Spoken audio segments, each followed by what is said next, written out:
if a young investor has to start, what would you recommend should be their, sort of starting point for investing among these asset class? No, you see, basically, the first thing is that all customers are not the same. Even within Gen Z, there's the conservative chaps and there are the aggressive chaps, right? So you got to understand yourself first as an investor, because ultimately, right? You have heard about this left brain, right brain concept, right? The left brain makes the logical, rational, calculative decisions. The right brain is the emotional, intuitive, those kind of things, right?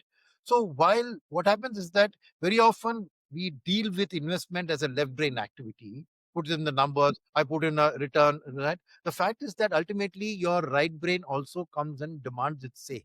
You feel that this is a good asset class. You'd like to do. So why I'm saying this, win your risk appetite, you got to also blend how far are you a left brain, right brain person. Okay. So why I'm saying this, so some people, for example, they're emotional. Oh, mere ko ghar chahiye. I want a roof over my head.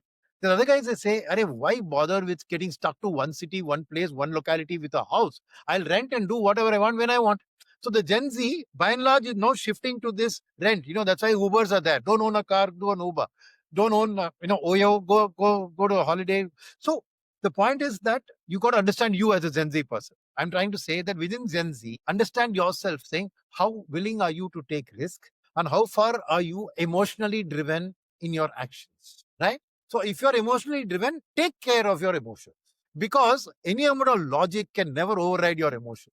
So if you feel, oh, I need to buy a house, go and buy it. Take an EMI, go and buy it, right? But like I said, that rule is there, right? Do you want to be able to buy a decent house to stay in and a larger house later or not is a call you need to take. Correct? But go and buy the house if you're emotionally driven. Or you're a very practical, cold-headed guy, then say, I'll rent my house. I don't want real estate. Okay. Because real estate as owned as a house is different from a real estate as an investment. Correct?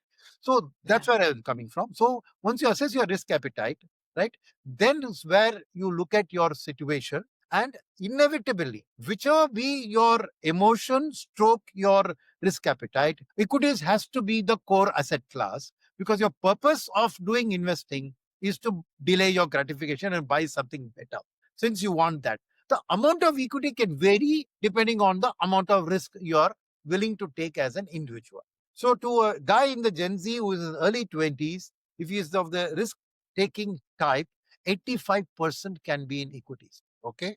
However, if you are a very conservative investor, right, I would still say at the early stage in life, you should put at least 60% in equity.